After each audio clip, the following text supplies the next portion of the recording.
I'm not sure. Okay. Actually. I mean, personally, for me, when I go to check the prices of them, I use one of the biggest websites, which is Bullion by Post. Yeah. That's why I use to track the price of gold anyway. Yeah. Majority of time, they sell gold coins. Amongst that, I mean, I'm a Costco member. Yeah. And you could buy gold coins in store in Costco. Can you? Yeah, gold bars as well. Yeah.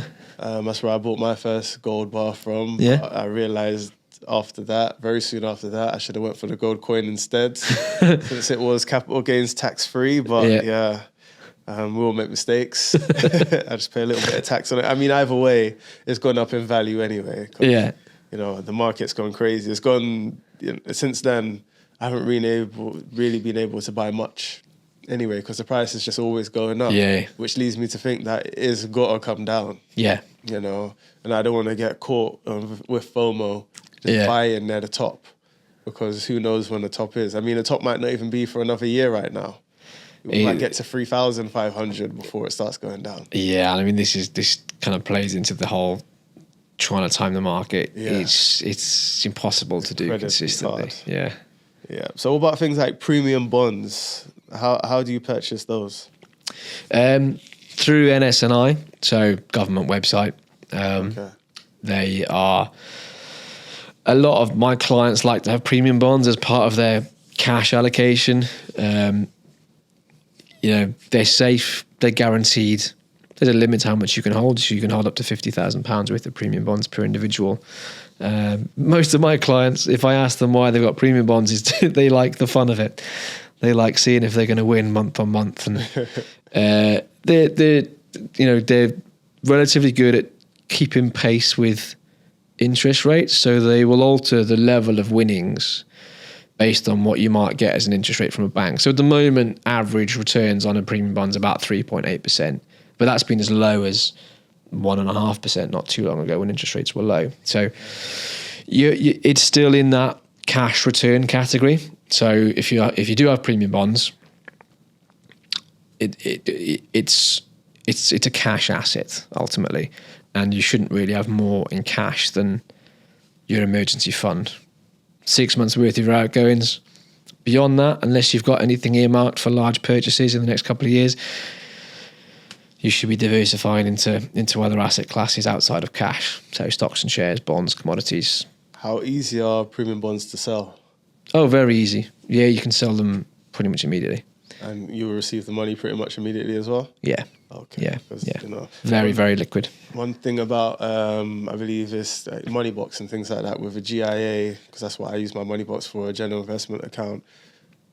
To get your money back out of it, you can sell at the time, but it takes a little while. Yeah. For them to handle that whole process. Yeah. How long does it take, Moneybox? I mean, I haven't sold. That's something I don't plan to do. But capital gains tax. Again? Capital gains tax on that. When I look into it, though, I believe it was like 10 to 21 days or something like that. Is it? Yeah. That's long. It is long.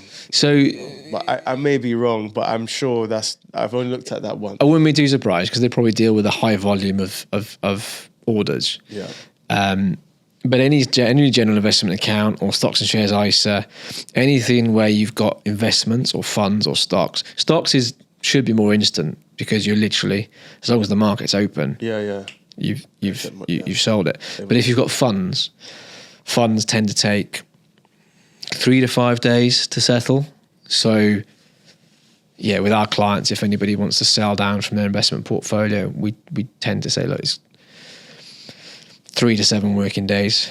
By the time we've made the instruction, the funds have sold, and then normally as soon as the cash is then ready, it gets sent out the same day. Okay. So it's not quite as liquid as cash, which is why you need an emergency fund, because if you need to replace the fridge or the boiler or your car or your tyres, whatever it might be, and you need a few £1,000s, you don't want to have to wait 3 to 5 days for your funds to sell down. Plus, you don't want to force a sale when potentially it's not a good time to sell down from investments. So that's where cash is stable, but it's also liquid. Yeah, cash is king. And then that's where credit cards can come into play as well, because you Yeah, exactly. Yeah. So when it comes to paying your tax on the profit you've made from an asset that's not exempt, what would the process be? How would someone go about that? So depending on the asset you've sold. Yeah. So if you sold a property, for example, Yeah. the rules have now changed that they want the capital gains tax within 30 days. Right. So there's a form that you send off to HMRC, and on that you declare the purchase price, the sale price, any other information. If there's Sorry to interrupt you, like a real estate person give you this form, or is that something you're going to have to go now and be like, well, I'm selling the property now, I've got to go on the HMRC website, download this form or fill out this form? Potentially. So if you sold the property privately, then that's something you're going to have to do if you're earning back. But you go on the HMRC website, you get the right form. It's not difficult to do. I can't remember the name of the exact name of the form now. But if you've done the sale through a solicitor, then the solicitor will guide you. So like, you need to fill in this form because you've got to pay the capital gains tax. Cool. So most of the time you'll be guided. But other asset classes like stocks and shares that you sell, for example, if you did that through Moneybox or another platform, another retail platform, what they will normally provide you is at the end of the tax year, they'll provide you with a tax summary document. And on that tax summary document, it will include your capital gains tax, your realised capital gains.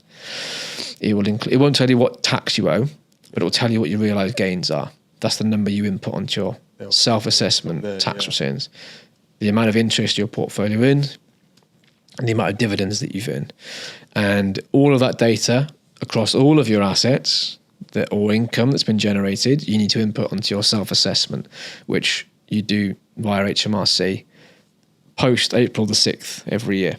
Okay. So from April the 6th, you've got until either October the 31st if you're doing a paper return, or if you're doing it digitally, which most people do now, they do it online, you've got until January the 31st the following year. So if we're talking about last tax year, it ended on April the 6th, 2025, you've got to file your tax returns by January the 31st, 2026.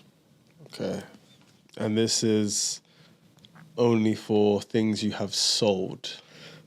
For capital gains tax, yes. So if you've not sold any assets, then you're not putting a figure down for any capital gains for any capital gains that have been realised. Okay. What if someone's lost? So they've put in £20,000 into the stock market. They've ended up selling at £18,000 for some unknown reason, which would be wild to me. What happens then? Do they still have to report it? You don't have to report it, but what you can do is you can carry those losses forward. So you can carry those forward for a number of years. So if you've got gains then in the following years, you can, as long as you keep all the records of those losses, you can offset those losses on future gains. And that will be done by keeping hold of your tax summary? Keep hold of your tax summary, and then you can submit that along with the returns that you submit when you've got some gains